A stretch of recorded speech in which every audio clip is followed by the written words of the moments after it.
આપણે રોજ કેટલી બધી હલનચલન કરીએ છીએ, આંખ પટપટાવીએ, ચાલીએ, દોડીએ, બધું કેટલું સહેલું લાગે છે ખરું ને?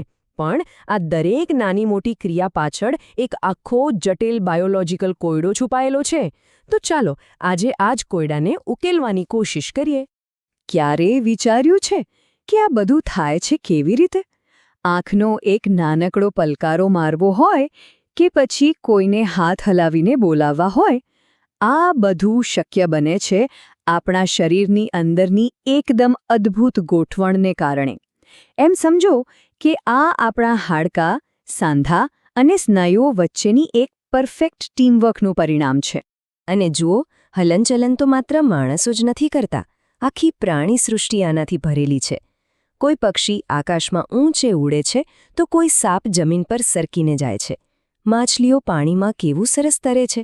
મતલબ કે હલનચલનની એટલી બધી વિવિધતા છે કે જોઈને નવાઈ લાગે. દરેક જીવે પોતાના વાતાવરણમાં જીવવા માટે પોતાની અલગ જ રીત શોધી કાઢી. તો આ આખા કોયડાને સમજવા માટે આપણે શરૂઆત કરીએ એના પહેલા અને સૌથી મહત્વના ટુકડાથી.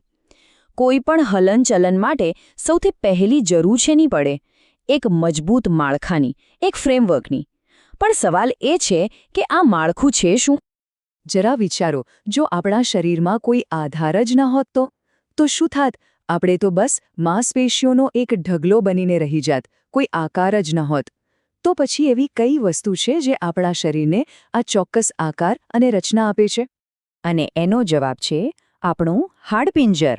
આ જ છે આપણા શરીરનું આંતરિક માળખું. એનું કામ ખાલી આપણને આકાર આપવાનું જ નથી હો, એ તો આપણા શરીરના નાજુક અંગોનું રક્ષણ પણ કરે છે. જેમ કે આપણી ખોપરી આપણા મગજને સાચવે છે અને પાંસળીઓ આપણા હૃદય અને ફેફસાને બચાવે છે.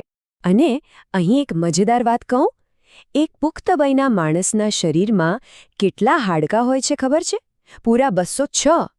પણ એનાથી એ રસપ્રદ વાત એ છે કે જ્યારે બાળક જન્મે છે ત્યારે એના શરીરમાં લગભગ 300 જેટલા હાડકાં હોય છે. પછી જેમ જેમ એ મોટું થાય એમ એમાંથી અમુક હાડકાં જોડાઈ જાય છે. આ બધા જ હાડકાં ભેગા મળીને એક જબરદસ્ત મજબૂત રચના તૈયાર કરે છે. ઓકે, તો માની લીધું કે આપણી પાસે એક મજબૂત ફ્રેમવર્ક એટલે કે હાડપિંજર છે. પણ અહીંયા એક નવી મુશ્કેલી ઊભી થાય છે. કોઈ વસ્તુ જો એકદમ કઠોર અને નક્કર હોય તો એ હલનચલન કેવી રીતે કરશે? એ મજબૂત તો હોય પણ ગતિશીલ ન હોય.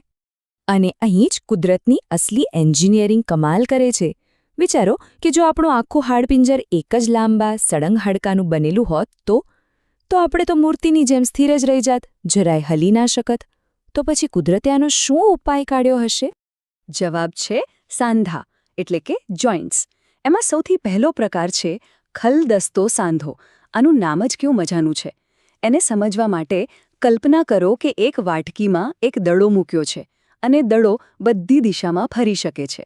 બસ આપણા ખભા અને થાપાના સાંધા બરાબર આવી જ રીતે કામ કરે છે, જેનાથી આપણા હાથ પગને મુક્તપણે ફેરવી શકીએ છીએ.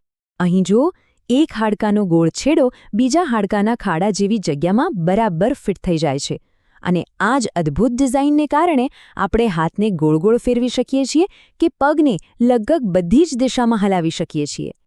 ચાલો હવે વાત કરીએ બીજા પ્રકારના સાંધાની, ઉખડી સાંધો. આ સાંધો એક ધરીની આસપાસ ગોળ ફરવાની છૂટ આપે છે.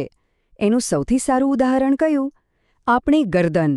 જ્યાં માથું ગરદન સાથે જોડાય છે ત્યાં આ જ સાંધો છે જે આપણને માથું ડાબે જમણે ફેરવવામાં મદદ કરે છે.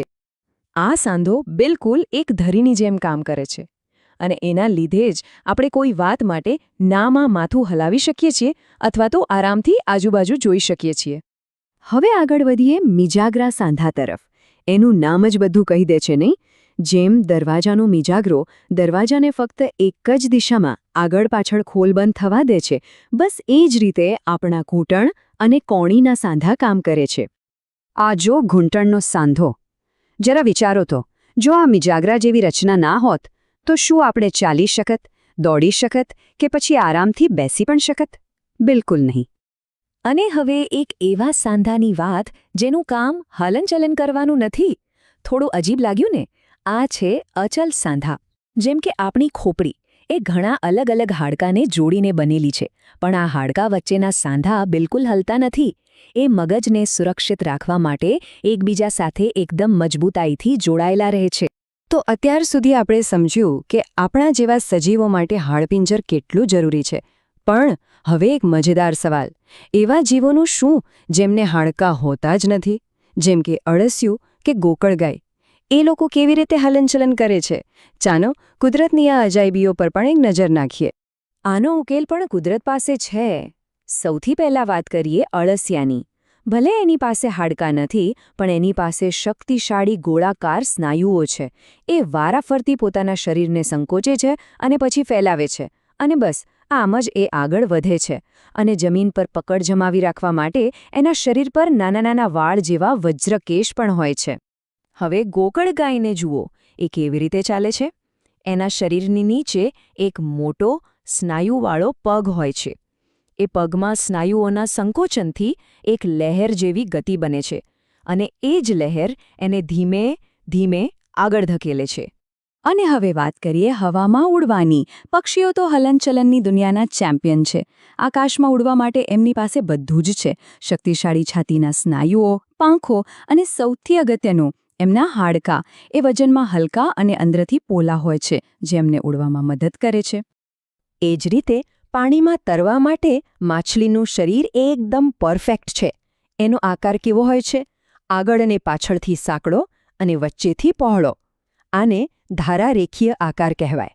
આ આકાર પાણીનો અવરોધ ઓછો કરે છે. પછી એ પોતાના સ્નાયુઓથી શરીરમાં એક તરંગ જેવી ગતિ પેદા કરે છે, અને બસ સરરર કરતી પાણીમાં આગળ વધી જાય છે. તો જોયું ને, ભલે એ મજબૂત હાડપિંજર હોય કે પછી સ્નાયુઓથી બનેલો એક પગ, કુદરતે દરેક જીવને હલનચલન માટે કોઈને કોઈ અદ્ભુત ઉપાય આપ્યો છે. ચાલો તો ફટાફટ આપણે જે પણ સમજ્યા એના મુખ્ય મુદ્દા ઉપર એક નજર કરી લઈએ. તો મુખ્ય વાત શું છે? હાડકાં અને કાસથી મળીને હાડપિંજર બનાવે છે, જે શરીરને આકાર અને આધાર આપે છે. સ્નાયુઓ જોડીમાં કામ કરીને સાંધા પરના હાડકાને ગતિ કરાવે છે. અલગ અલગ સાંધા અલગ અલગ પ્રકારની હલનચલન શક્ય બનાવે છે. અને આપણે એ પણ જોયું કે દરેક પ્રાણી પાસે હલનચલન માટે પોતાની ખાસ રચના હોય છે. પછી એ અળસિયાના વજ્રકેશ હોય કે પક્ષીઓની પાંખો. અને હા, ધારારેખીય આકાર પાણી અને હવામાં ગતિ કરવાનું સરળ બનાવે છે. તો અંતમાં બસ એક વિચાર, ગતિ એટલે કે હલનચલન, એ જ તો જીવનની નિશાની છે, ખરું ને? આપણે કુદરતની બનાવેલી આ અદ્ભુત રચનાઓ જોઈ.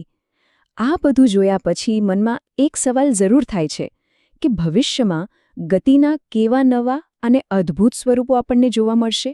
શું એ કુદરત બનાવશે કે પછી ટેકનોલોજી?